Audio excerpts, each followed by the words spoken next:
Bonjour. Je vais commencer ma présentation orale. Il faut juste que je vois ça. Bon, parfait.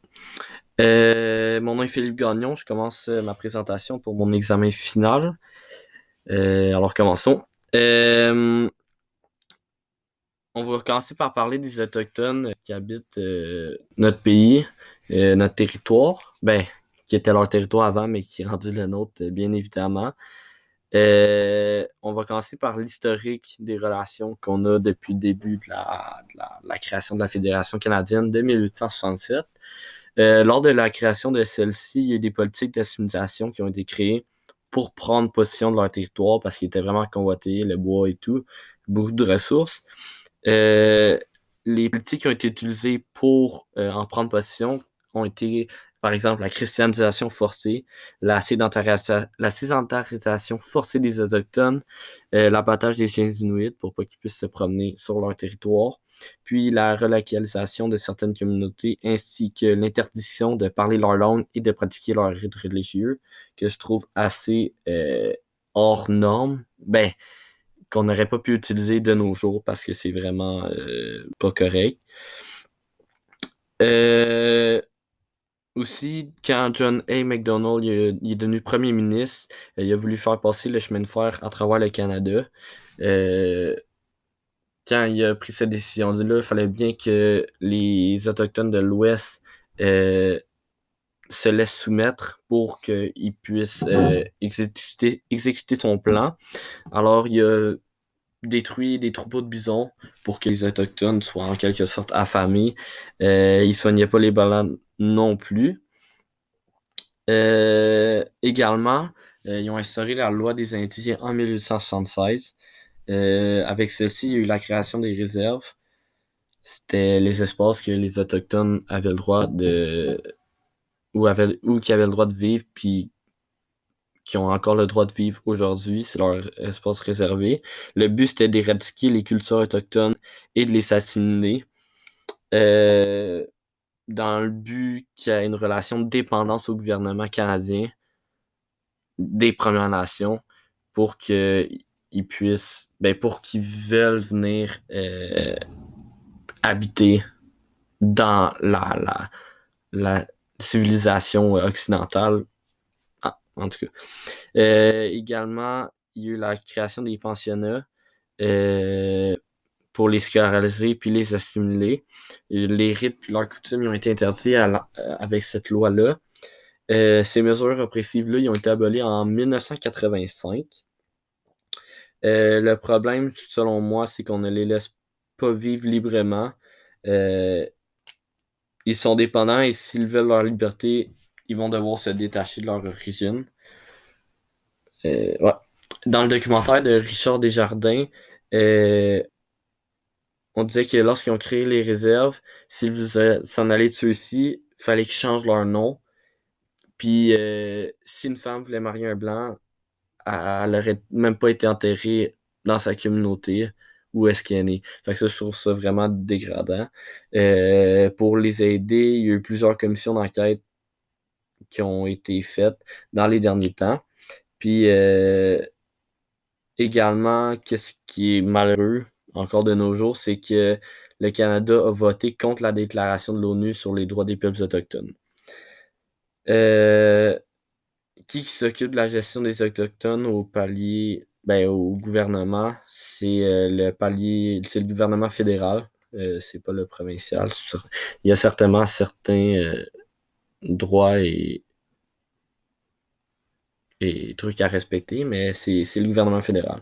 Puis les postes de solution que, selon moi, on pourrait prendre, c'est de leur laisser plus de liberté sur leur territoire, parce que bien sûr, on leur a enlevé. Puis faire plus de commissions d'enquête parce que ça les aide à se souvenir de leur identité, puis de moins remémorer les années difficiles. Ouais, j'avais un beau petit diaporama, mais j'ai oublié. On va continuer. Sur la séparation des pouvoirs dans le régime présidentiel américain. Premièrement, ce régime présidentiel-là, c'est une fédération, car il y a plusieurs États et la présidence. Les pouvoirs du palier fédéral s'occupent du commerce, de la monnaie, de la sécurité nationale, des douanes, etc. Le pouvoir des États, c'est l'éducation, les affaires sociales, les municipalités et les pouvoirs résiduaires. Puis les pouvoirs partagés sont les impôts, les taxes, les travaux publics, les tribunaux, la santé publique, etc.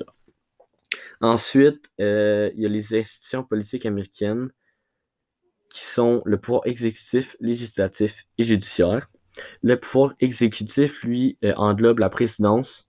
Dans le fond, c'est les présidents et ses secrétaires. Eux, ils s'occupent de la défense de la Constitution et ils sont élus aux 4 ans.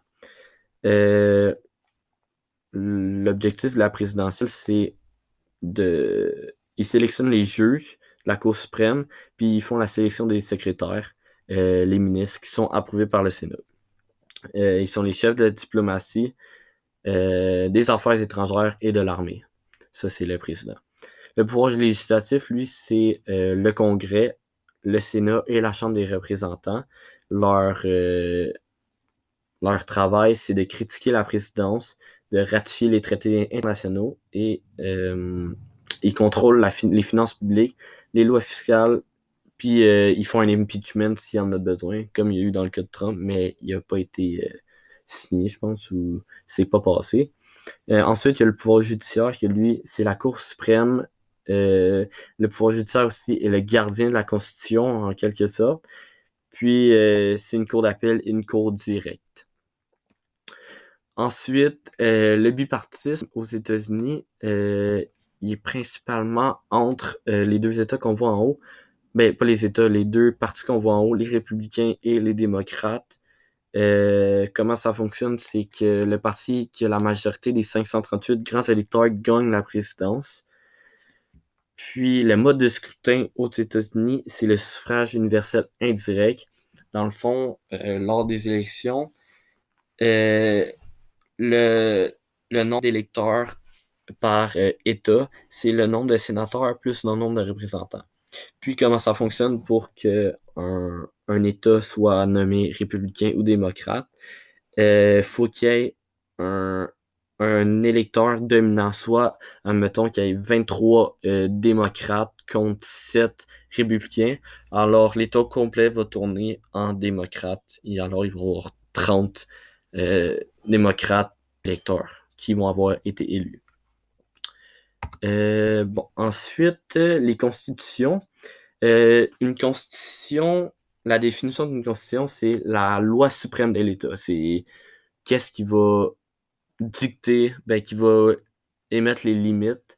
Ça organise l'ordre juridique, ça organise les pouvoirs d'État, puis ça donne une vie aux institutions publiques. Ça a une valeur symbolique en tant que telle, parce que c'est l'acte fondateur du pays, d'un territoire, etc. Ça a aussi une valeur philosophique, car ça part des projets politiques. Puis ça a une valeur symbolique juridique, car c'est un peu la source de l'égalité et la légitimité du pouvoir euh, du pays ou de l'État. Puis c'est ça. Aussi, la Constitution est constituée de quelques centaines d'articles pour gérer le pays. En gros, décerner les compétences législatives du Parlement et celles des provinces ou des États. Ça dépend comment on appelle ça dans le pays en question. Par exemple, l'article 93 au Canada de la Constitution dit que les provinces devront s'occuper du secteur de l'éducation. Ouais.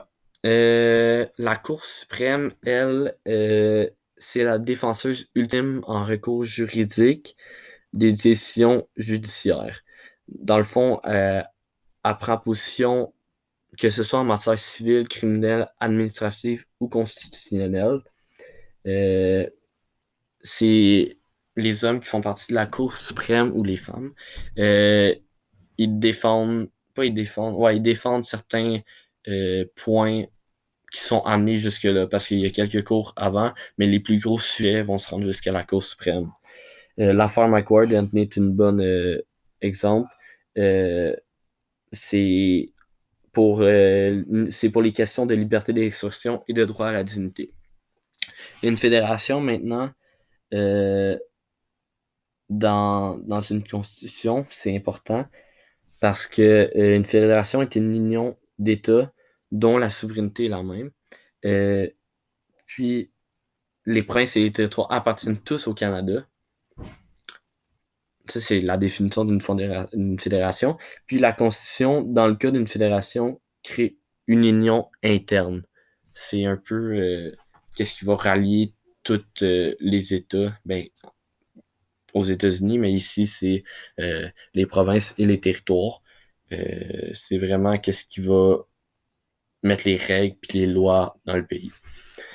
Puis, dans une démocratie, il était inévitable d'avoir une constitution car c'est elle qui va mettre les règles et elles seront toujours les mêmes, ou presque, parce qu'ils pourront être changés dans le futur, mais très difficilement. Euh, Au départ d'un pays ou d'un pays ou d'un territoire, il est important de faire une constitution pour la démocratie pour que toutes les règles et les lois soient respectées par tout le monde. Merci beaucoup.